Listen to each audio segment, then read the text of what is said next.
The morning he arrived, I was hiding. Not deliberately at first. I had been in the barn since before dawn, checking on Mabel's foal who had come 2 weeks early. The tiny creature had struggled through the night, and I had stayed, my back against rough-hewn planks, watching each fragile rise and fall of her chest. By the time footsteps crunched on the gravel outside, weariness had settled into my bones like an old friend. I remained still in the shadows of the birthing stall, straw clutched in my fingers, as the barn door creaked open. "Hello?" A voice called out, deeper than I expected, with an accent I couldn't place. Not from Lancaster County, not from anywhere I knew. Dust motes swirled in the shaft of sunlight that spilled through the open door, and through them I saw him for the first time. Tall and lean, with shoulders that strained against a simple blue work shirt. His dark hair curled slightly at the nape of his neck, longer than any man in our community would dare wear it. My father had mentioned hiring outside help with the horses, someone with experience breaking the new colts. I had imagined an older man, weathered by years under open skies. Not him. He set down a worn leather bag and looked around, eyes adjusting to the dimness. I should have stepped forward, should have greeted him properly as Dad would expect. Instead, I watched as he moved to the center of the barn with a casual confidence that made my throat tighten. "Beautiful," he murmured, but he wasn't looking at the horses. His gaze swept across the hand-planed beams overhead, the neat rows of bridles hanging on iron hooks, the filtered light catching dust in golden rivers. He reached out to touch the wood of a support beam, fingers tracing a knot in the grain. Then he laughed, a sound so unreserved, so free that something inside me shifted like soil breaking after winter frost. He turned suddenly, and his eyes found me in the shadows. "Oh," he said simply. "Hello there." I stepped forward, brushing straw from my trousers with hands that felt strangely clumsy. "I'm Eli," I managed, the words sticking to the roof of my mouth. "Eli Yoder." "Matthew," he replied, stretching out his hand. "Matthew Brennan, your father hired me for the summer." His palm was warm and calloused when it met mine, and he held the handshake a moment longer than necessary. "I've heard the Yoders raise the finest draft horses in the county." "They're God's creatures," I said automatically, the familiar words falling flat even to my own ears. I looked away, toward the stall where the newborn foal lay. "We had a birth last night, early." Matthew's expression changed immediately. He moved past me with purpose, and I caught the scent of something unfamiliar, soap that didn't smell like the simple lye bars we made each autumn. "May I?" he asked, gesturing toward the stall door. I nodded, and he entered with a gentleness that surprised me, kneeling beside the foal without disturbing her. His hands moved with practiced ease over her legs, her chest, checking her breathing. "She's small," he said quietly, "but her heartbeat is strong." "You've done this before." He smiled then, a crooked half-smile that made the corner of his mouth twitch upward. "More times than I can count. My grandfather raised quarter horses in Kentucky. I practically grew up in a foaling stall." "Kentucky," I repeated, the word strange on my tongue. I had never been farther than the neighboring county. "You've never been?" I shook my head. "It's beautiful country," he said, rising to his feet in one fluid motion. "Different from here. Wilder, maybe." "Like you," I thought, but didn't say. The barn door opened again, and sunlight flooded the space between us. My father's silhouette appeared, solid and familiar. "I see you've met our new trainer," Dad said, his voice carrying the slight edge it always held when speaking to outsiders. "Matthew will be staying in the Doughty house while he works with the yearlings." The Doughty house, the small cottage where my grandparents had lived until they passed 2 winters ago, sat just beyond the main paddock, close enough to see from my bedroom window. I felt heat rise to my face at the thought. "Eli," my father continued, "show Matthew where to put his things, then meet us in the south field. The English farrier is coming at noon." I nodded, not trusting my voice. As Dad left, Matthew hefted his leather bag and a worn saddle from near the door. I noticed then what I had missed before, the intricate tooling along the saddle's edge, a pattern of entwined vines and leaves. "Did you make that?" I asked, surprising myself. Matthew's smile widened. Good eye, yes. Learned leatherwork from an old cowboy in Montana. Helps pass the time on long winter evenings. Montana, Kentucky. The names of these places hung in the air between us like forbidden fruit. This way, I said, turning quickly toward the door. The Dottie house isn't far. We walked in silence across the yard, past the garden where my sisters were weeding between rows of young corn, their dark dresses blending together as they bent and straightened in unison. I felt their curious glances follow us. An outsider was always cause for quiet speculation, especially one as obviously English as Matthew. The path to the Dottie house cut through tall grass that brushed against my trousers. I walked faster than necessary, aware of Matthew just steps behind me. You don't talk much, he observed after a while, no judgment in his voice. No, I agreed, not knowing what else to say. That's all right, he said easily. Horses don't either. Still have plenty to tell you, if you know how to listen. I glanced back at him then, catching the teasing light in his eyes, a clear, startling blue, like the sky reflected in our pond on cloudless days. The Dottie house appeared before us, its whitewashed walls gleaming in the morning sun. I stopped at the door, suddenly aware that I hadn't been inside since Gross Daddy's funeral. The key was cold in my palm as I handed it to Matthew. It's simple, I warned. No electricity. Perfect, he said, and I couldn't tell if he was being polite or sincere. I prefer the quiet. Our fingers brushed as he took the key, and I pulled my hand back too quickly. If he noticed, he didn't show it. Danke. Thank you, Eli, he said, the Pennsylvania Dutch word sounding strange in his accent. I look forward to working with you. With the horses, I corrected, an uncharacteristic boldness making my heart pound. That half-smile again, the one that made something flutter beneath my ribs. Yes, with the horses. I left him there, walking back to the barn with measured steps that felt too loud on the packed earth.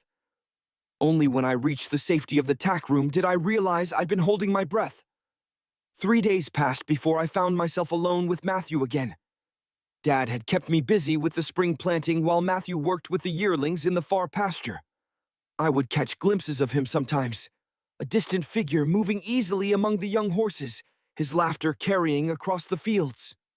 On the 4th morning, I arrived at the barn earlier than usual, eager to check on the foal who was now standing shakily beside her mother. The eastern sky was just beginning to lighten, the stars fading one by one. I didn't expect anyone else to be there, which is why I stopped short when I saw a lantern's glow seeping from beneath the barn door. Pushing it open quietly, I saw Matthew kneeling beside an open wooden chest I didn't recognize. He was arranging brushes, hoof picks, and leather tools with methodical care. He looked up at the sound of my footsteps, a smile spreading across his face that made the corners of his eyes crinkle. Early riser, he observed. Always, I replied, moving toward Mabel's stall. The foal is doing better. I named her Hope, Matthew said, standing and brushing dust from his knees. If that's all right. The fact that he'd named her at all, that he'd been checking on her when I wasn't there, made my chest tighten in a way I couldn't understand. Your father assigned us morning feeding duty together, he continued, gesturing to the feed bins. Said you know the proper amounts for each animal. I nodded, relieved to have a practical task to focus on. The dapple gray gets extra oats, she's expecting. We worked in silence for a while, moving between stalls with buckets of feed. The familiar routine steadied me, even as I remained acutely aware of Matthew's presence. The shadow he cast in the lantern light, the sound of his breathing, the way he hummed softly to each horse as he entered their stall. It wasn't until we reached for the same bridle on the tack wall that everything changed. Our hands collided, fingers brushing against worn leather. A jolt ran through me like summer lightning, sharp and unexpected, making me inhale audibly. The bridle clattered to the ground between us. Tori, we both said at once, and Matthew laughed, that free, uncomplicated sound that seemed to fill all the quiet spaces in the barn. He knelt to retrieve the fallen bridle, and I found myself staring at the curls at the nape of his neck, wondering how they would feel between my fingers. The thought was so sudden, so forbidden, that I stepped back as if burned. "Are you all right?" Matthew asked, straightening with the bridle in hand. His brow furrowed with concern. "Fine," I managed, my voice sounding strange to my own ears. "Just remembered something I forgot to do." He studied me for a moment too long, then nodded slowly. "I wanted to show you something when we're done here. Found it yesterday." Curiosity overrode my discomfort. "What is it?" "Finish the feeding first," he said with a smile that held a secret. "Then I'll show you." We completed our tasks in half the usual time, and Matthew led me to the back of the barn where the old sliding door had been stuck half-closed for as long as I could remember. He'd managed to free it somehow, the ancient wood now sliding smoothly along its track. "Look," he said softly, pointing to the inside of the door where afternoon sunlight wouldn't reach. Carved into the wood, weathered with age but still distinct, was a galloping horse, its mane flowing, muscles captured in mid-stride, a vision of perfect freedom preserved in oak. "It's beautiful," I whispered, stepping closer. "I never knew it was here." "The craftsmanship is incredible," Matthew said, his voice low as he moved to stand beside me. "Look at the detail in the mane. Someone spent hours on this." Without thinking, I reached out to trace the carving with my fingertips, feeling the smooth grooves worn by time. Matthew's hand joined mine, his index finger following the curve of the horse's back, our hands moving together across the ancient art. "Who do you think made it?" he asked, his breath warm near my ear. "I don't know," I admitted. "This barn has stood for 6 generations." Our fingers met at the horse's flowing tail, and neither of us pulled away. For 3 heartbeats, I counted them, our hands remained touching, impossibly warm against the cool wood. 6 generations, Matthew repeated thoughtfully. 6 generations of men working with horses in this very spot. The implication hung in the air between us, that we were just 2 more in a long line, temporary caretakers of something enduring. Except Matthew wasn't part of that line. He was passing through like a summer storm. I withdrew my hand abruptly and stepped back, my pulse thrumming in my throat. "We should finish before Dad comes looking." Matthew's eyes held mine for a moment longer than necessary, something unspoken passing between us that I wasn't ready to name. Then he nodded and turned away, leaving me standing before the carved horse with trembling hands. The days lengthened as May turned to June, and with them came a rhythm to our mornings. Matthew and I would meet in the pre-dawn stillness, complete our chores in comfortable silence, and occasionally steal moments to talk about small things, the weather, the horses, the ripening crops in the field. Never anything important, never anything dangerous, but I found myself watching him when he wasn't looking. The way his forearms flexed as he lifted hay bales, how his face softened when he spoke to the horses, the rare moments when he thought himself alone and his expression grew distant, as if seeing places far beyond our farm. One evening, as the sky turned the color of peaches, I found him sitting in an open stall doorway, fresh straw spread around him like a golden carpet. He was carving something small from a piece of wood, his knife flashing silver in the fading light. I should have turned around, should have left him to his solitude. Instead, I stepped closer. "May I join you?" The words escaped before I could reconsider. He looked up, surprise giving way to that now familiar half-smile. "Of course." I settled beside him, careful to leave appropriate space between us, the straw crackling softly beneath my weight. For several minutes, the only sound was the rhythmic scrape of his knife against wood. "What are you making?" I finally asked. He opened his palm to reveal a small, half-formed horse taking shape between his fingers. "Just passing time." "It's good," I said, studying the miniature creature. Even unfinished, it captured the essence of motion. "My father used to say idle hands were the devil's workshop," Matthew said, resuming his carving, "so I learned to keep mine busy." "We say that too," I replied, surprised at the commonality. Matthew glanced at me sideways. "Maybe we're not so different after all." But we were. In all the ways that mattered, we were worlds apart. "Tell me about Kentucky," I said suddenly, wanting to hear his voice fill the growing darkness. He paused, knife hovering over wood. "What do you want to know?" "Anything," Everything. The eagerness in my voice embarrassed me. Matthew was quiet for so long I thought he might not answer. Then he began to speak, his voice taking on a cadence I hadn't heard before, like he was reciting poetry.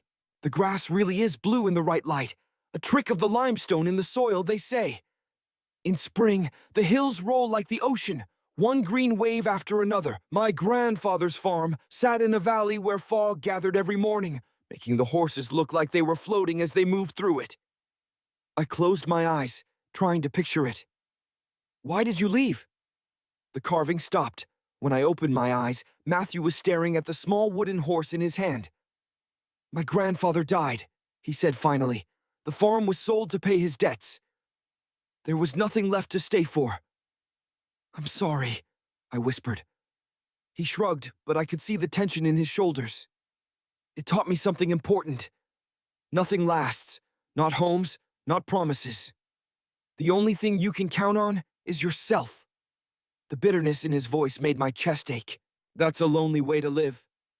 Says the man whose family has worked the same land for 6 generations, Matthew replied, but there was no malice in his tone, only a wistfulness that made him suddenly seem younger.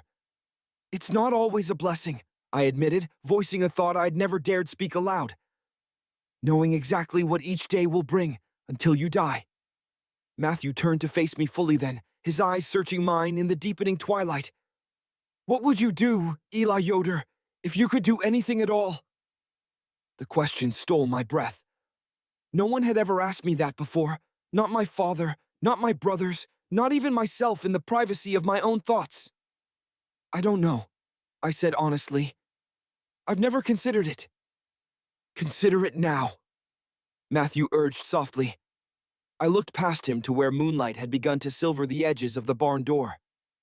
I think I would want to see a mountain, I said finally. A real mountain, not just the hills around here. And the ocean. I've read about it, but it's not the same as standing beside it, Matthew finished for me. Feeling how small you are compared to all that water. Yes, I whispered, wondering if he could hear the longing in my voice. The first time I saw the Pacific, he said, leaning imperceptibly closer. I stood on a cliff in Oregon, with nothing between me and Japan but water. I felt like I could see the curve of the earth. What does it sound like? I asked. Like the world breathing. His voice had dropped to just above a whisper. In and out, always in motion, but somehow still the same. Constant. We sat in silence then, closer than before, though neither of us had moved. I could feel the warmth radiating from his arm, just inches from mine. Your life? I began hesitantly, moving from place to place. Isn't it hard, not belonging anywhere? Matthew considered the question, rolling the wooden horse between his palms. Sometimes, but there's freedom in it too. Every new town is a chance to be someone different. Who are you here? The question slipped out before I could stop it. His eyes found mine in the darkness, holding them with an intensity that made my breath catch. I'm not sure yet, he said slowly, but I think I might be someone who stays a little longer than planned. Something shifted between us then, imperceptible as a change in barometric pressure before a storm. I looked away first, my heart hammering against my ribs. It's late, I said, standing abruptly. Straw clung to my trousers, and I brushed at it with the hands that weren't quite steady. My family will be wondering. Matthew remained seated, looking up at me with an expression I couldn't decipher. Eli, he said, just my name, nothing more. But the way he said it, like a prayer, like a question, followed me all the way back to the house, where I lay awake until dawn, turning it over and over in my mind. As June ripened toward July, the yearlings began to respond to Matthew's training. I would watch from the fence as he worked with them in the round pen. His movements fluid and assured, his voice a constant murmur of encouragement. Sometimes he would catch me watching and wave, a simple gesture that never failed to make my stomach tighten with a feeling I refused to name. One particularly hot afternoon, I brought him water while he worked with Midnight, a spirited black colt that had resisted training. Sweat darkened Matthew's shirt, plastering it to his back as he moved in slow circles with the horse. "Gut timing," he called when he saw me, his use of Pennsylvania Dutch bringing an unbidden smile to my face. He'd been picking up words here and there, mostly from my younger siblings, who found his attempts at our language endlessly amusing. I leaned against the fence post, watching as he guided the colt through a series of turns with nothing but the pressure of his body and the occasional light touch of a training whip that never made contact. "How do you do that?" I asked as he approached the fence, accepting the water dipper with a nod of thanks. "Do what?" Water trickled down his chin as he drank deeply. "Make them trust you so quickly." Matthew handed the dipper back to me, our fingers brushing in the exchange. "It's about speaking their language, not forcing them to speak yours." He turned back to the colt, who stood watching us with ears pricked forward. "See how he's looking at us now? He's curious, wondering if we're worth his time." Matthew chuckled. "Horses are a lot like people that way." "How so?" "They're looking for someone they can trust. Someone who says what they mean and means what they say." He glanced at me. "No pretense, just truth." I looked away, unable to hold his gaze. Truth was becoming an increasingly complicated concept in his presence. Later that week, I found him in the tack room, repairing a bridle that had torn during a training session. His fingers moved deftly, threading sinew through punched holes in the leather with practiced ease. "My mother needs eggs from town," I said from the doorway. "Dad said you might drive me in the buggy." It wasn't entirely true. I could have taken the buggy myself, or asked one of my brothers. But Matthew had been here nearly a month, and he'd never left the farm except to ride the horses in the back fields. He looked up, surprise evident in his raised eyebrows. "Your father trusts me with his horses and his son? I'm honored." Heat crept up my neck at his phrasing. "It's not far," I said quickly. "Just to Hochstetler's store and Boik." 20 minutes later, we were on the road, the steady clip-clop of the horse's hooves filling the space between us. Matthew handled the reins with confidence, though I noticed he kept glancing at passing cars with a slight smile. "Miss driving?" I asked. "Sometimes," he admitted. "The freedom of just going. Deciding at a crossroads to turn left instead of right, with no particular destination." I tried to imagine it, the endless possibility of open roads leading to places I'd never seen. "Sounds lonely," I said, echoing our conversation from weeks before. Matthew was quiet for a moment, his eyes on the road ahead. "It can be," he finally said. "That's why it matters so much when you find people worth staying for." The implication in his words hung between us as we pulled into the small gravel lot beside Hochstetler's general store. Several buggies were already hitched outside, and I recognized Mrs. Miller's distinctive bay gelding. "I'll wait here," Matthew said as I moved to climb down. "Probably better if I don't cause a stir inside." He was right, of course. An Englisher accompanying me would raise eyebrows and start whispers that would inevitably reach my father's ears. "Won't be long," I promised, suddenly reluctant to leave him. Inside the store, I gathered the items on my mother's list with half my attention, the other half aware of the minutes ticking by, of Matthew waiting outside. When Mrs. Miller cornered me to ask about my sister's upcoming wedding, I answered her questions as briefly as politeness allowed. "And who is that Englisher you arrived with?" she finally asked, her eyes sharp with curiosity. "Just the horse trainer my father hired for the summer," I replied, keeping my voice neutral. "He's very skilled with the yearlings." She said, in a tone that suggested she was filing the information away for later gossip. "Well, give your mother my regards." When I finally escaped the store, paper bag clutched to my chest, I found Matthew leaning against the buggy, talking animatedly with an English teenager I vaguely recognized as the son of the hardware store owner across the street. "Eli!" Matthew called, waving me over. "This is Tyler. He was admiring our horse." Tyler nodded at me, clearly more interested in continuing his conversation with Matthew. "So you actually broke wild mustangs in Wyoming?" "A few," Matthew replied modestly. "They're intelligent animals. You just have to earn their respect." I stood awkwardly to the side, listening as Matthew described roundups and night skies so clear you could see every star in the Milky Way. He spoke with his hands as much as his voice, painting pictures with gestures that made even me, who had heard some of these stories before, see the vast plains and rugged mountains he described. What struck me most was how different he seemed here, outside the confines of our farm. More vibrant somehow, his energy unconstrained by the careful boundaries we maintained at home.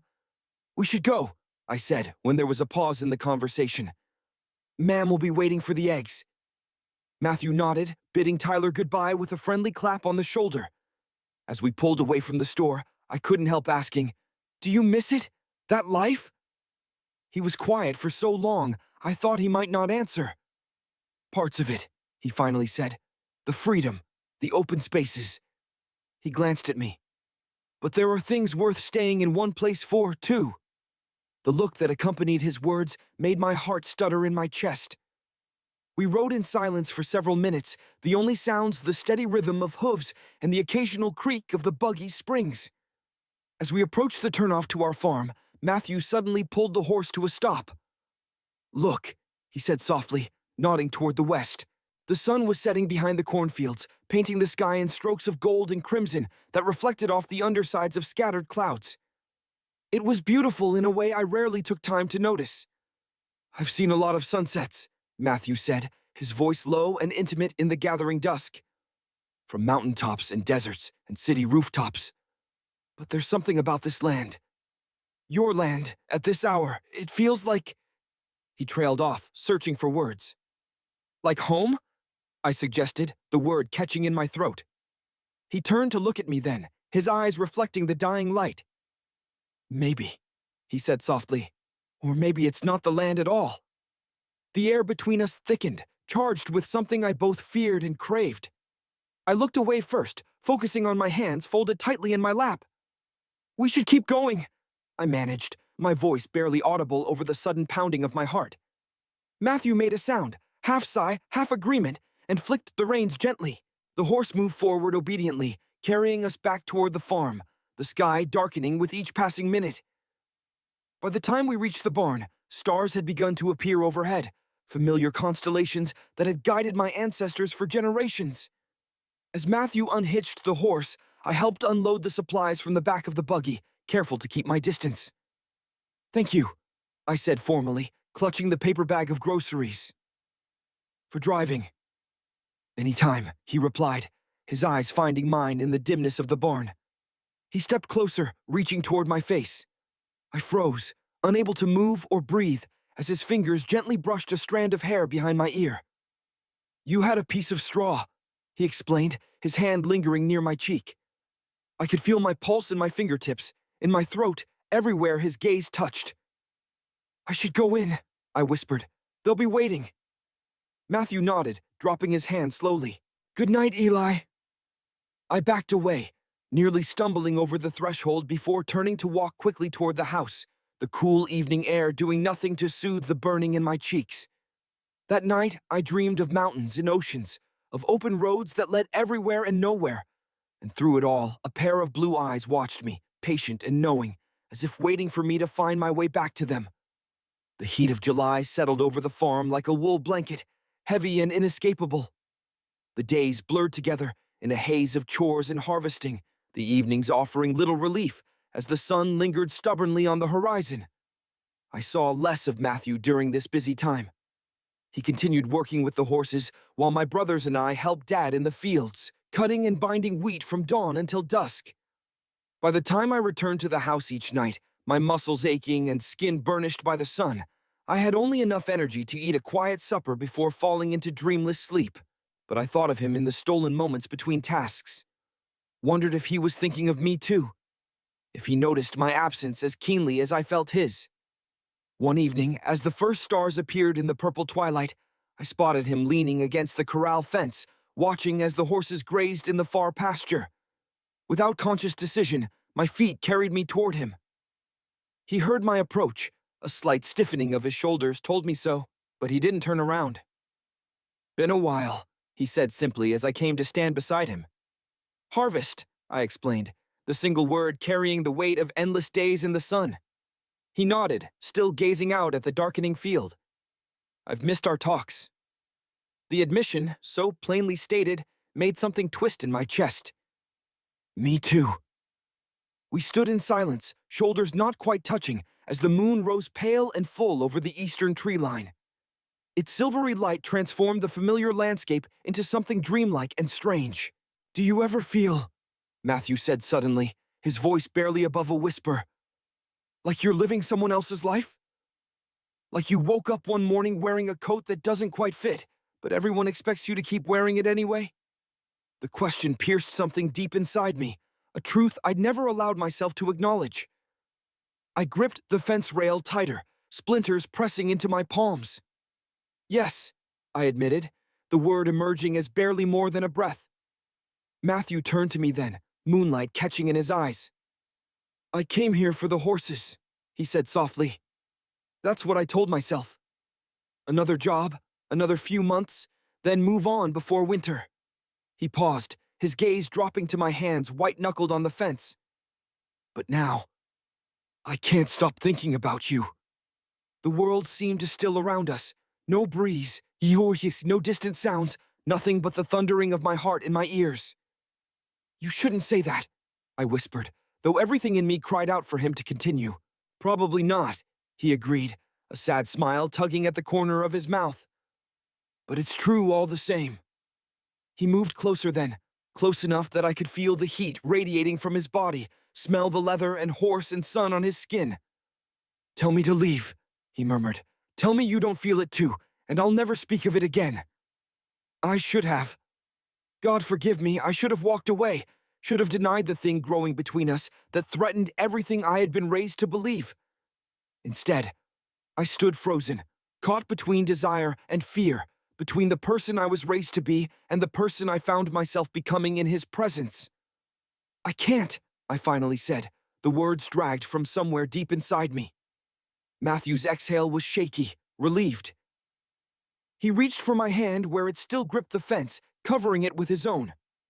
The touch was innocent enough. Anyone watching from a distance would see nothing amiss, but electricity shot up my arm at the contact. "What are we doing?" I asked, my voice trembling slightly.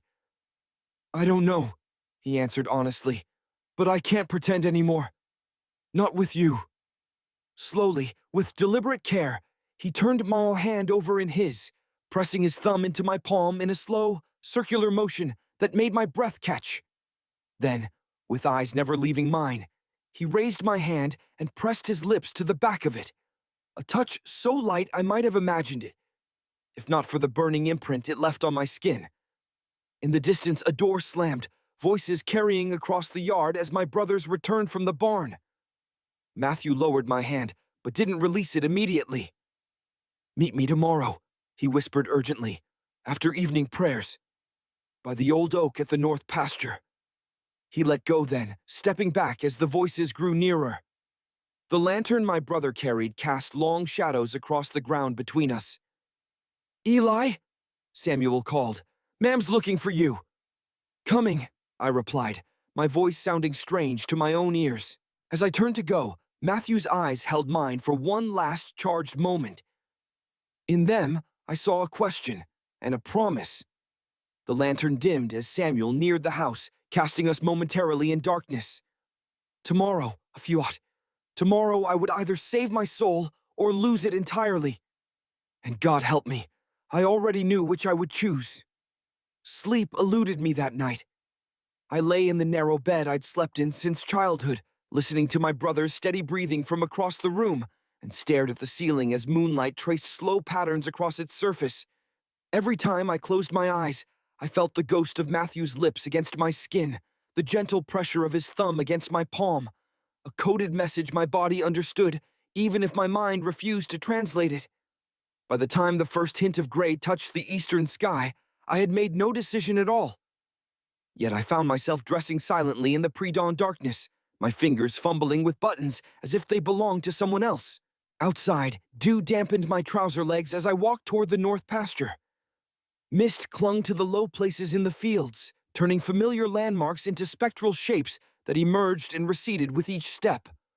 I told myself I was merely going to explain, to make clear that whatever had begun between us must end before it truly started.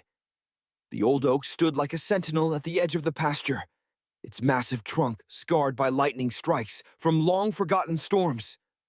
As I approached, my heart hammering against my ribs, I saw no sign of Matthew. Relief mingled with disappointment as I leaned against the rough bark and waited for the sun to fully rise. Perhaps he'd thought better of his invitation. Perhaps God had granted him the wisdom I seemed to lack. "You came!" I startled at the voice behind me, turning to find Matthew emerging from the mist like an apparition.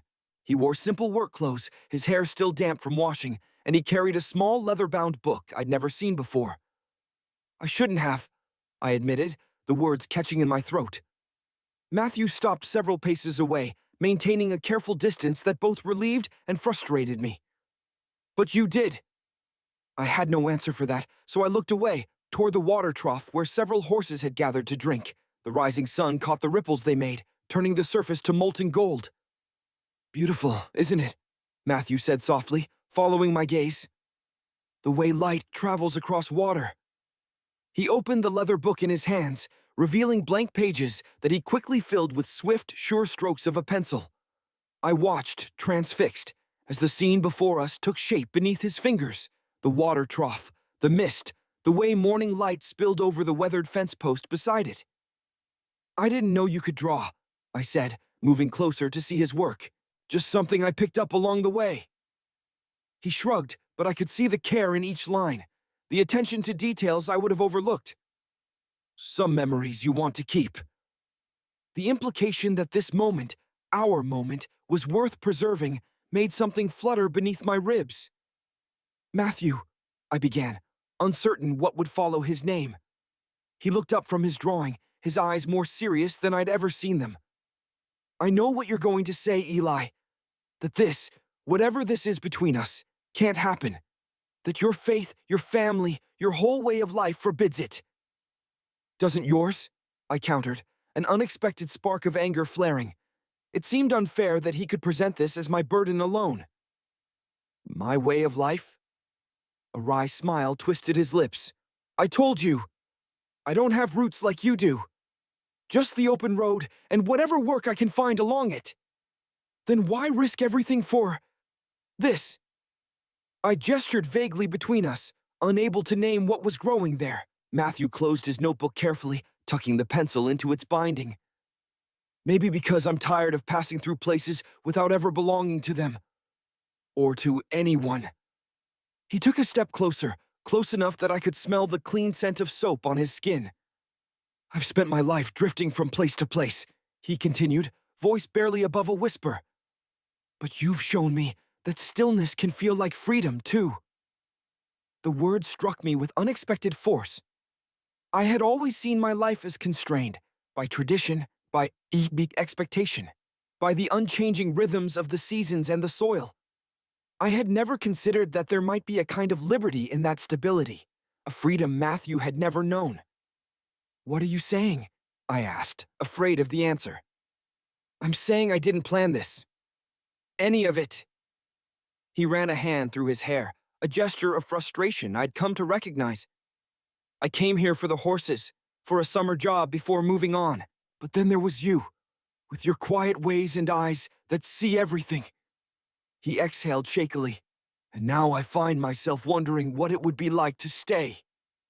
The word "stay" hung between us like a fragile, impossible thing. I stepped back, suddenly needing distance. "You don't understand what you're asking," I said, my voice harsher than intended. "This isn't just about me. It's about my family, my community. If anyone suspected..." I couldn't finish the thought.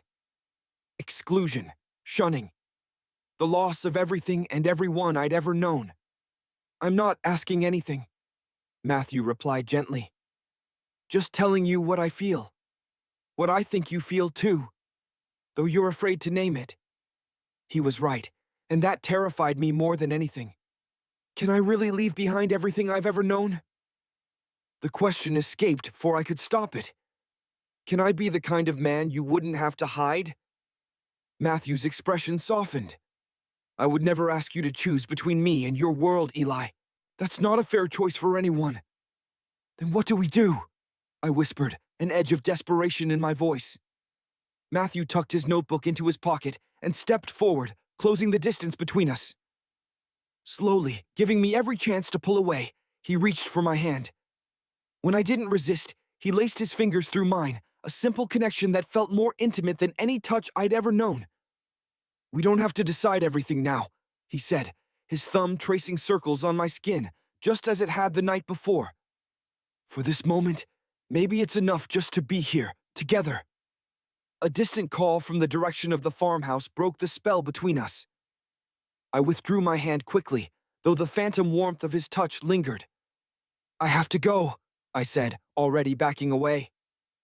"Chores." Matthew nodded, no trace of resentment in his expression. "I'll see you in the barn later?" It was phrased as a question, though we both knew our duties would inevitably bring us together. Still, he was asking for more than the coincidence of shared labor, and we both knew it. "Yes," I said simply, then turned and walked swiftly through the mist-laden field, morning light breaking around me with each step. The day passed in a blur of familiar tasks, feeding livestock, mending fences, helping my mother prepare meals for the large family. But beneath the routine lay a current of awareness that made every moment feel charged with significance. I found myself counting the hours until evening, when my responsibilities would bring me to the barn, where I knew Matthew would be waiting. As the afternoon light began to soften, I made my way across the yard, pulse quickening with each step. The barn door stood partially open, a slice of golden light spilling onto the packed earth outside. I paused before entering, gathering my courage like a physical thing. Inside, the familiar sense of hay and horses wrapped around me. The barn was quiet except for the occasional stamp of a hoof or rustle of straw. I moved deeper inside, past the first row of stalls, until I heard a low humming from the tack room. Matthew stood with his back to the door, cleaning a bridle with methodical care. The tune he hummed was unfamiliar, something with a rhythm that rose and fell like gentle waves. I watched him for a moment, taking in the breadth of his shoulders, the way his dark hair curled at the nape of his neck, slightly damp with honest sweat. As if sensing my presence, he turned, the humming stopping abruptly when our eyes met. A smile spread slowly across his face, transforming his features in a way that made my heart trip over itself. "I was beginning to think you'd changed your mind," he said, setting aside the bridle. "I almost did," I admitted, "several times." "What stopped you?" I struggled to find words for the magnetic pull that had drawn me here despite every rational thought. "I don't know," I finally said, though it wasn't entirely true. Matthew seemed to understand the half-truth, accepting it with a nod. He gestured to the bridle he'd been cleaning. "Want to help? This one's for the bay mare. Her old one was rubbing a sore spot on her cheek." Grateful for the simple task, I moved to stand beside him at the workbench. We worked in comfortable silence for several minutes, our hands occasionally brushing as we passed tools back and forth. Each accidental touch sent a jolt through me, like static electricity, but warmer, more insistent. "Tell me something about yourself," Matthew said suddenly. "Something no one else knows." I considered the question, surprised by how difficult it was to answer. My life had been lived so openly within my community, every action witnessed, every choice discussed. What secrets could I possibly have besides the one currently standing beside me? "I can't swim," I finally said. "Everyone assumes I can because I grew up near the creek, but I never learned. I'm afraid of deep water." It was a small thing, but it felt significant to share it with him, this minor fear I'd kept hidden beneath a lifetime of careful avoidance. Matthew nodded, accepting the confession without judgment. "I could teach you sometime, if you wanted." The image rose unbidden, Matthew's hand supporting me in cool water, the two of us far from watchful eyes. I pushed it away before it could take root. "Your turn," I said, deflecting. "Tell me something you've never told anyone." Matthew was quiet for so long I thought he might not answer. When he did, his voice was lower, edged with vulnerability I hadn't heard before. "I can't read," he said simply. "Not well, anyway. Enough to get by. Road signs, simple instructions, but books." He shook his head. "Words sort of swim on the page, changing places when I try to focus on them." I blinked, surprised. "But you're drawing. The details you notice. You're clearly intelligent. Intelligence has nothing to do with it. He shrugged, but I could see the old hurt beneath the casual gesture. My father thought I was just being lazy or defiant. Punished me for it until I got better at pretending. Understanding dawned. That's why you carve and draw. You're reading the world in your own way. Matthew looked at me with an expression of startled gratitude, as if I'd given him a gift he hadn't expected. Yes, he said softly, exactly that. Something shifted between us then, a deepening that had nothing to do with the physical attraction that had drawn us together, and everything to do with being truly seen. We finished cleaning the bridle in silence, but it was a different quality of quiet now, intimate, expectant. When Matthew hung the bridle on its designated hook, his hand lingered there for a moment before he turned to face me. Eli, he said, just my name, but infused with a depth of meaning that made my breath catch. I looked up to find him much closer than before, close enough that I could see the flecks of darker blue in his eyes, the slight shadow of beard beginning to form along his jaw. Everything in me urged both retreat and advance, contradictory impulses that left me frozen in place as Matthew slowly, deliberately, raised his hand to my face. His fingers were gentle as they traced the line of my cheekbone, down to the corner of my mouth. My lips parted involuntarily at his touch, a soft sound escaping that I didn't recognize as my own. Tell me to stop, he whispered, giving me one last chance to retreat to safety. But safety felt like a distant concept, less real than the warmth of his palm against my skin, the shallow rhythm of his breathing that matched my own. Instead of answering, I leaned forward, closing the final distance between us as our lips met for the first time. The touch was tentative at first, a question, an offering. Then Matthew's hand slid to the back of my neck, drawing me closer as the kiss deepened into something urgent and necessary.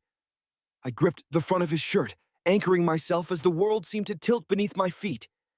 He tasted of coffee and the wild clover that grew along the fence lines, and kissing him felt like finding an answer to a question I'd never dared to ask. My inexperience didn't seem to matter. My body knew what to do, pressing closer as his arms encircled me completely. A sudden noise from outside, the distant slam of the house door, made us spring apart, breathing heavily. For a moment, we simply stared at each other, the reality of what we'd done settling over us like the fine dust that filled the barn's air. I should check on the foal, I said, the mundane words absurd in the wake of what had just transpired between us. Matthew nodded, running a hand through his hair, a gesture I now recognized as one of agitation. Eli, Whatever he meant to say was interrupted by the barn door swinging open, my younger brother's voice calling out, Eli, Ma'am wants to know if you'll be in for supper. I stepped farther away from Matthew, hoping the dim light would hide the flush I could feel spreading across my face. Yes, Samuel. Tell her I'll be there shortly. Samuel lingered in the doorway, his gaze moving curiously between Matthew and me. At 13, he was still more boy than man, but there was a shrewdness in his expression that made my stomach clench with sudden fear. What are you doing? He asked, innocent enough on the surface. Just cleaning tack, Matthew answered easily, gesturing to the bridle we'd hung. Your brother was showing me the proper way to treat the leather for winter storage. Samuel seemed to accept this, his attention quickly diverted by a mouse scurrying along the baseboards. Dad says you should join us for supper too. English, he added, using the term our community applied to all outsiders. Since it's Sunday. This was unexpected. My father rarely invited outsiders to our table, especially those he employed. Samuel departed with a wave, leaving Matthew and me in a silence heavy with unspoken questions. Is that common? Matthew finally asked. Being invited to Sunday supper? No, I admitted, unease settling in my stomach. It's not. Supper that evening was an uncomfortable affair. My family sat in their accustomed places around the long oak table, with Matthew positioned at the far end beside my father. The meal began with silent prayer, heads bowed over steaming bowls of my mother's potato soup, followed by the usual subdued conversation about crops and weather. But beneath the ordinary exchange lay currents I couldn't quite decipher. My father watched Matthew with an intensity that made me nervous, while my mother's gaze flickered occasionally to me with questions in her eyes. Even my sisters, usually chattering among themselves, were quieter than normal, stealing glances at our guest when they thought no one was looking. Only Samuel seemed oblivious to the tension, peppering Matthew with questions about his travels that my father indulgently allowed. "Have you been to Philadelphia?" Samuel asked, eyes wide with wonder at the thought of such a distant city. "Several times," Matthew replied, careful to keep his tone respectful. "It's very crowded, not as peaceful as your home here." "And you have no family waiting for you?" my mother asked, passing a plate of freshly baked bread. "No one to return to?" Something in her tone made me look up sharply, but her expression revealed nothing beyond polite interest. "No, ma'am," Matthew answered. "Not anymore." "A man needs roots," my father said, his deep voice resonating in the quiet room. "Purpose beyond himself." "Yes, sir," Matthew agreed, meeting my father's gaze directly. "I believe that's true." "And yet you wander," my father observed, neither question nor judgment, but a simple statement of fact. Matthew was quiet for a moment, considering his response. I held my breath, suddenly afraid of what he might say. "I haven't found the right place to plant those roots," he finally replied. "Or perhaps the right reason." His eyes didn't move toward me, but I felt the weight of his words as if they had been spoken directly to my heart. I stared at my bowl, certain my face would betray me if I looked up. "The community is having a frolic next week," my mother interjected, seeming to sense the need for a change in subject. "To raise Jacob Miller's new barn. You're welcome to join us, Matthew. Many hands make the work lighter." This, too, was unexpected. An invitation to participate in a community event rather than merely observe. I glanced at my father, surprised he hadn't objected, but he merely nodded his agreement. "I'd be honored," Matthew replied, his voice carefully neutral. "Thank you." The conversation shifted then to the details of the barn raising, but I found myself unable to focus on the words. Instead, I was acutely aware of Matthew's presence at our table. How wrong, and yet how right it felt to have him there, as if a space had existed for him all along that I had never noticed until now. After the meal, as my sisters cleared the dishes, my father invited Matthew to join the men on the porch. Another unexpected courtesy that left me increasingly uneasy. I followed them outside, taking my usual place on the steps, while my father and older brothers occupied the handmade rocking chairs that lined the porch. The evening air was heavy with approaching summer storm, the horizon occasionally lit by distant lightning that promised rain before morning. Fireflies rose from the high grass beyond the yard, their gentle pulses of light floating like earthbound stars. "Your horses are coming along well," my father said to Matthew, after several minutes of companionable silence. "Especially the black yearling. You have a gift."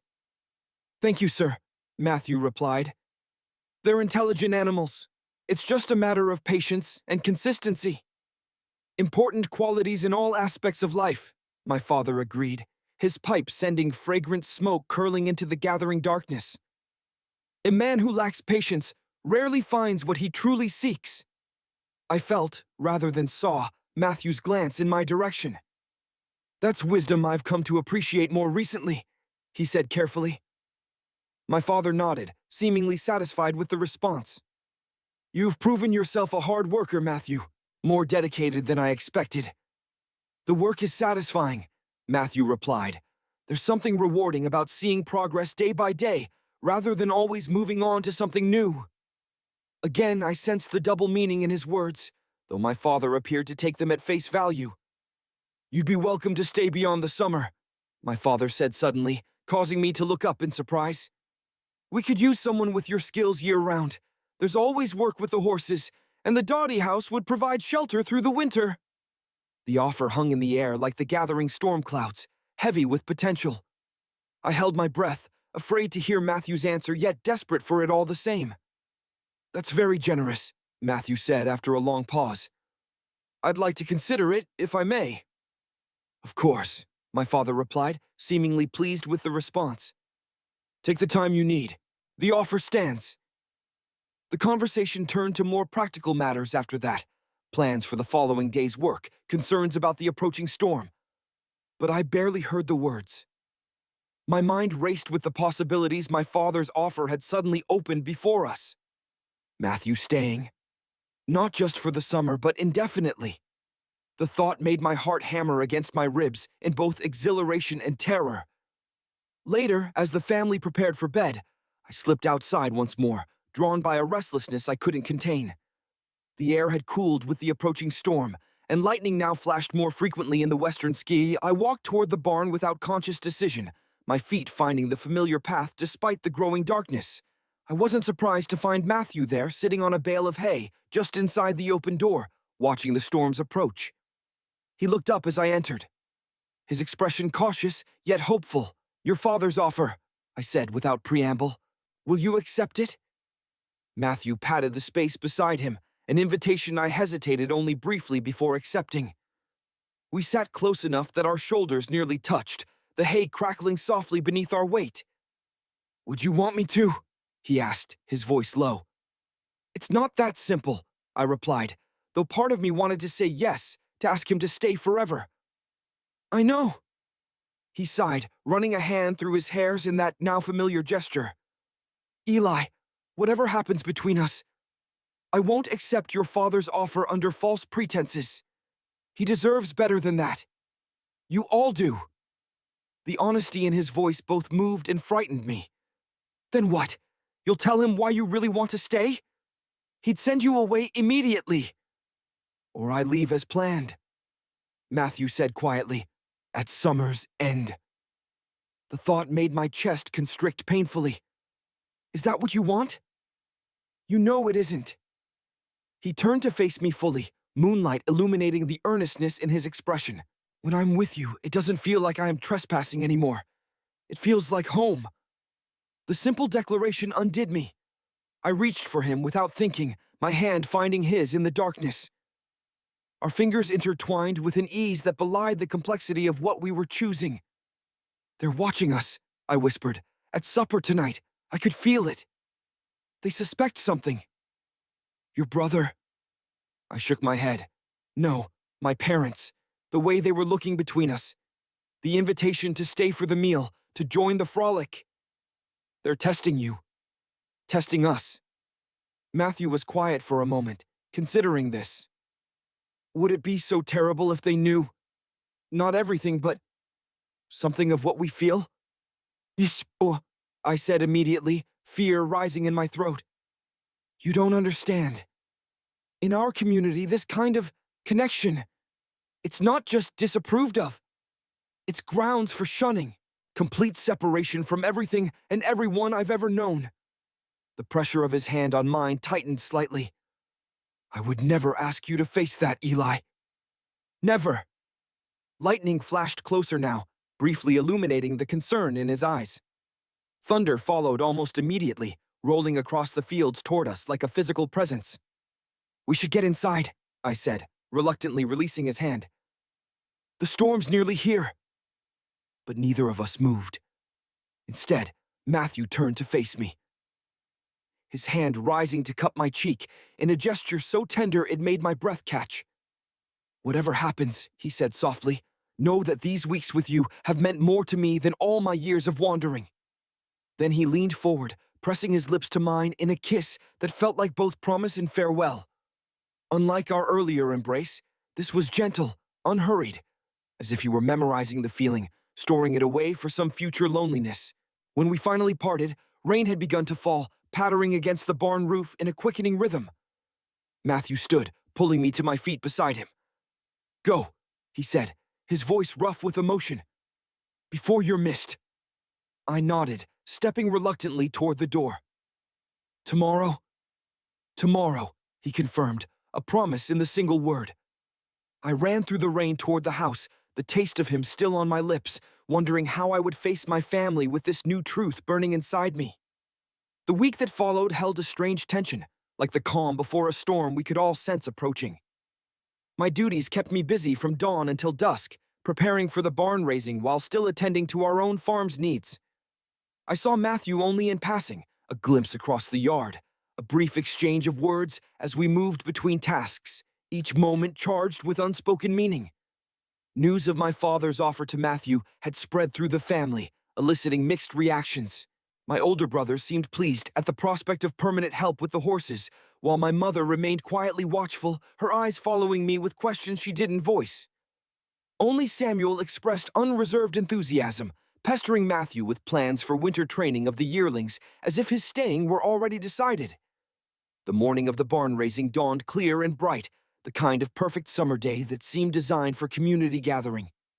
Wagons and buggies began arriving at the Miller farm shortly after sunrise, families bringing food and tools in willing hands.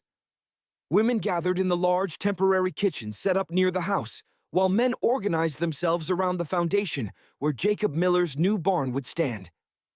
Matthew arrived with us, dressed in simple work clothes that didn't mark him as obviously different from the Amish men around him. Still, he stood slightly apart, watching the organized chaos with a mixture of curiosity and admiration. "Have you ever seen anything like this?" I asked, finding a moment to approach him as teams were being arranged. "Never," he admitted, eyes wide as he took in the scene, dozens of men moving with practiced efficiency, already raising the first wall frame using only muscle and coordinated effort. "It's incredible, like watching a single organism with 100 arms." "It's how we survive," I said simply. "Together." His eyes met mine, understanding the layers beneath my words. "There's beauty in that," he said softly.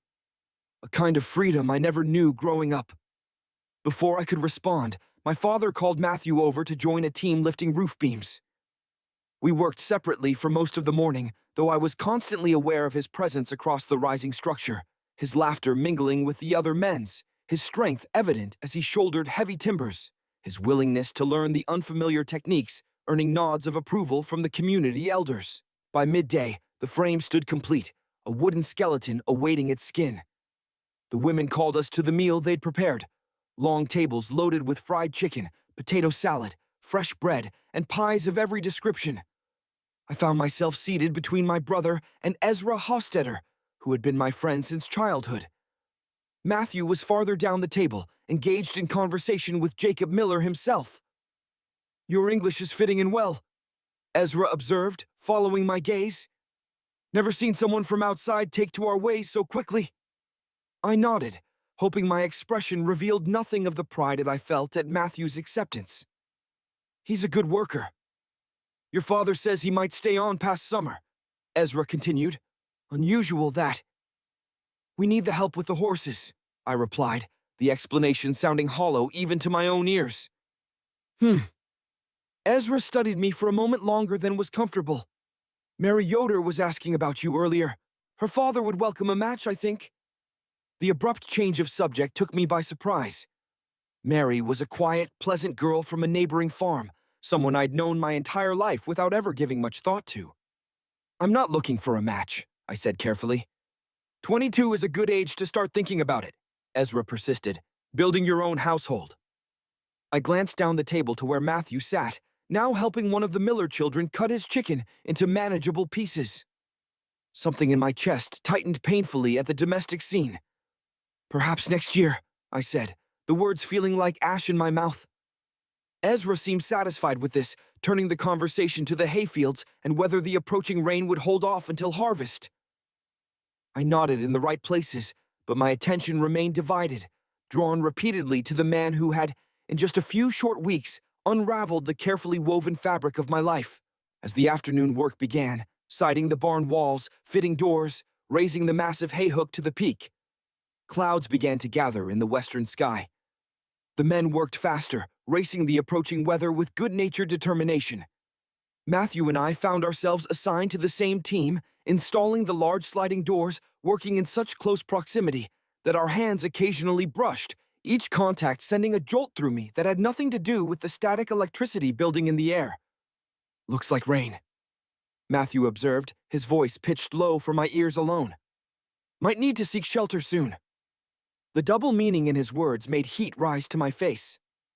"The work comes first," I replied, driving a nail with perhaps more force than necessary.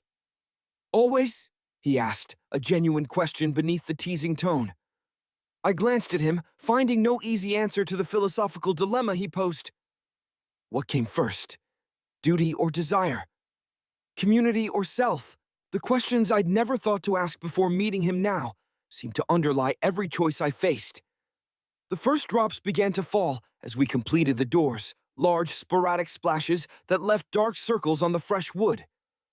Old Man Stoltzfus called from atop the roof that it was time to cover the unfinished portions with tarpaulins, and activity shifted to battening down against the approaching storm. In the organized confusion that followed, I lost sight of Matthew momentarily. When I spotted him again, he was helping my father secure a large canvas over the still open section of roof. Both men balanced precariously on the wet beam as rain began to fall more steadily. Fear gripped me suddenly, an irrational but powerful certainty that one or both would fall. I moved toward the ladder instinctively, only to be stopped by Jacob Miller's hand on my arm. "They've got it, son," he said calmly. "Best get to the house before we're all soaked through." I watched, heart in my throat, as Matthew and my father completed their task and made their careful way back to the ladder. Only when both stood safely on solid ground did I release the breath I'd been holding. The downpour began in earnest just as we reached the shelter of the Millers' large porch, the women and children already gathered inside, where tables were being cleared to make room for the sudden influx of soggy workers. Someone began to play a harmonica, and several of the younger people started a game in the corner, their laughter rising above the drumming of rain on the tin roof. I found myself standing near the door, scanning the crowd for Matthew. He appeared a moment later, rain darkening his hair and shoulders as he stepped onto the porch. Our eyes met across the crowded space, and something passed between us, a current stronger than the lightning that occasionally illuminated the sky outside. He made his way toward me, stopping to accept a towel from one of the women along the way. When he reached my side, he was close enough that I could smell the rain on him, see the droplets clinging to his eyelashes. "Your father's a brave man," he said, nodding toward where my father stood with the other elders, discussing how to protect the unfinished barn overnight. "Didn't hesitate up there, even when the beam was slick." "He's never been afraid of heights," I replied, unable to look away from the water tracing a path down Matthew's neck, disappearing beneath his collar. "What is he afraid of, I wonder?" Matthew mused, his voice thoughtful. "What does a man like that fear?" I understood the real question beneath his words. Was my father afraid of change, of difference? Would he be capable of understanding what had grown between us, or at least of accepting Matthew's continued presence in our lives? "I don't know," I admitted. "I've never seen him truly afraid." Matthew nodded, his expression suggesting he was filing this information away for later consideration. "And you?" he asked softly. "What are you afraid of, Eli Yoder?" The directness of the question startled me. "Losing everything," I answered honestly, my voice barely audible above the surrounding conversation and rain. "Including me?" The vulnerability in his eyes made my chest ache. Before I could respond, Samuel appeared beside us, his youthful energy undiminished by the day's labor. "Matthew, come see the game they're playing. It's like that card trick you showed me, but different." Matthew smiled, ruffling my brother's hair with easy affection. "Lead the way, young teacher." As they moved away, I caught my mother watching us from across the room, her expression unreadable. When our eyes met, she didn't look away as I expected, but inclined her head slightly toward the kitchen door, an unmistakable summons. I followed her into the relative quiet of the kitchen, where several women were still preparing food for the evening meal that would follow once the rain subsided. She led me to a corner near the pie safe, far enough from the others to afford some privacy. "You care for him," she said without preamble, her voice matter-of-fact rather than accusing. I froze, panic rising in my throat. "He's a good worker," I managed, the same hollow explanation I'd given Ezra. My mother, who had raised 8 children and could detect a lie from across a field, simply looked at me, her gaze steady and knowing.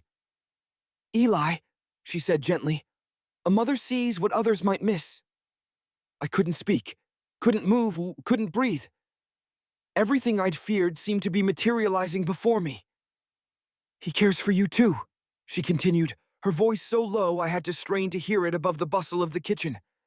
"It's there in how he watches when you enter a room, how he brightens when you speak." "Ma'am," I began, though I had no idea what would follow. She placed her hand on mine, the familiar calluses of her palm rough against my skin. "I don't pretend to understand it," she said carefully, "but I know my son. I know your heart has always been gentle, your spirit always searching for something beyond our fields." She paused, choosing her words with care, continuing from where we left off with Eli's mother in the kitchen. "Your father and I," she continued after a moment, "we've talked about Matthew, about his place here." The weight of her words settled over me like a physical thing. "You've discussed him?" She nodded, her eyes never leaving mine. "Your father sees his worth with the horses." "I see." She hesitated. "I see that he brings something to you that we cannot. A glimpse of the wider world, perhaps. Or something more." I don't." She held up her hand, stopping my denial before it could form. "I won't ask you to name it, Eli. Some things are between a me and his God." She smoothed her apron, a nervous gesture I'd rarely seen from her. "But know this, your father's offer to Matthew was made with open eyes. Not seeing everything, perhaps, but seeing enough." I stared at her, unable to process what she seemed to be saying. Could they know and still want him to stay? It seemed impossible. "The world is changing," she said softly, "even here in our small corner of it. Your father and I, we want you to find peace, happiness." She squeezed my hand once more before releasing it. "Whatever path that might take." Before I could respond, she turned away, returning to her duties as if we'd merely discussed the weather. I stood rooted to the spot, her words echoing in my mind like church bells. When I finally returned to the main room, my eyes sought Matthew automatically. He stood by the window, watching the rain, but turned as if sensing my approach. The question in his eyes was clear. "Later," I murmured as I passed him. "Not here." He nodded, understanding without explanation. A quality that continued to surprise and move me. 2 days later, we found ourselves alone by the fence line at dusk. The barn raising had been completed successfully, and life had returned to its normal rhythms, or what passed for normal now that everything had shifted beneath my feet. Matthew leaned against the weathered post, watching as the horses grazed in the pasture before us. The setting sun painted everything in shades of gold and amber, including the planes of his face as he turned to look at me. "Have you decided?" I asked, unable to bear the uncertainty any longer. "About my father's offer?" He studied me for a long moment before answering. "That depends on you, Eli. On what you want." "What I want has never mattered much," I said, surprised by the edge in my voice. "It matters to me," he replied simply. I took a deep breath, gathering courage. My mother knows. About us. Or suspects, at least. I expected alarm, perhaps even fear. But Matthew's expression remained calm. "And?" And she said my father's offer was made with open eyes. That they want me to want peace, whatever path that takes. I shook my head, still bewildered by the conversation. "I don't understand it." Matthew was quiet for a moment, absorbing this information. "Parents can surprise us sometimes," he finally said, "even the most traditional ones." "It doesn't change everything else," I reminded him. "The community, the church. If we were to—" I couldn't finish the sentence, still unable to fully name what existed between us. "I know," he said gently. "I'm not asking you to choose, Eli. I would never ask that." "Then what are you asking?" He turned to face me fully, the fading light catching in his eyes. "You didn't just give me work here, Eli. You didn't just share your galley, your traditions, your world with me." His voice dropped lower, intimate in the gathering dusk. "You didn't just walk into my barn. You stepped into the life I never thought I'd have the courage to want." My breath caught at his words, at the raw honesty in his expression. "When I'm with you," he continued, "it doesn't feel like I'm trespassing anymore. It feels like home." The word, home, hung between us, loaded with meaning, with possibility, with risk. "What are you saying?" I asked, my voice barely above a whisper. Matthew reached into his pocket and withdrew his small leather notebook, the one I'd seen him sketch in that first morning by the water trough. He held it out to me, his eyes never leaving mine. "I'm saying I'll respect whatever choice you make. Stay or go. Both have costs I can't pretend to fully understand." I took the notebook from him, feeling the worn leather beneath my fingers, the weight of what it contained. "Open it," he urged softly. I did, turning the pages slowly. They were filled with familiar scenes: the barn at sunrise, the foal taking her first wobbly steps, the old oak tree where we'd met in secret. And then, toward the end, a portrait that made my breath catch. Me, standing in the barn doorway, light spilling around my silhouette. The care with which he'd rendered each detail, the specific way my hair curled at my temples, the set of my shoulders, the expression in my eyes, spoke of hours of observation, of memorization, of something much deeper than casual interest. "Matthew," I breathed, unable to find other words. "I leave tomorrow," he said quietly. My head snapped up. "What? But my father's offer. I told him this morning I couldn't accept it." "Not now." Pain lanced through me, sharp and unexpected. "You're leaving? Just like that?" "Not just like that," he corrected gently. "And not forever unless that's what you want." Understanding dawned slowly. "You're giving me time." He nodded. "Time to be sure. Time to decide what you truly want, without the pressure of my presence."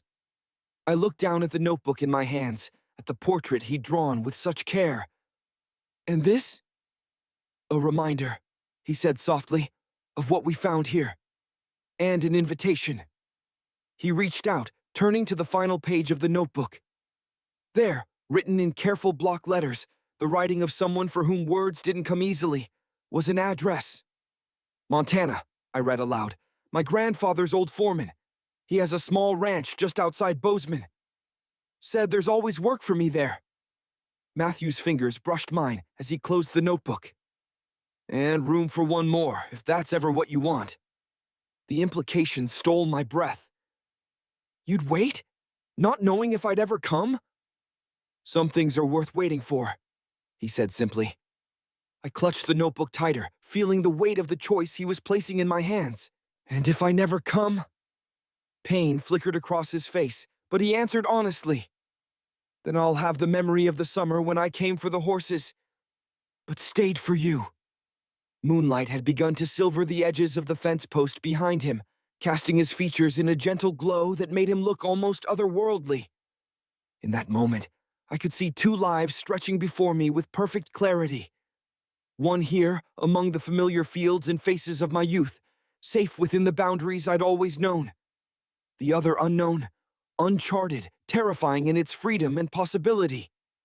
"If you ever choose to live for yourself," Matthew said, his voice low and urgent in the growing darkness, "come find me beyond the fence line." He reached for me then, his hand cupping my cheek in a touch so gentle it made my eyes sting with unexpected tears. Then, with a final look that contained both question and promise, he turned and walked away, his figure gradually disappearing into the shadows as he moved toward the Dottie house where his few possessions waited to be packed.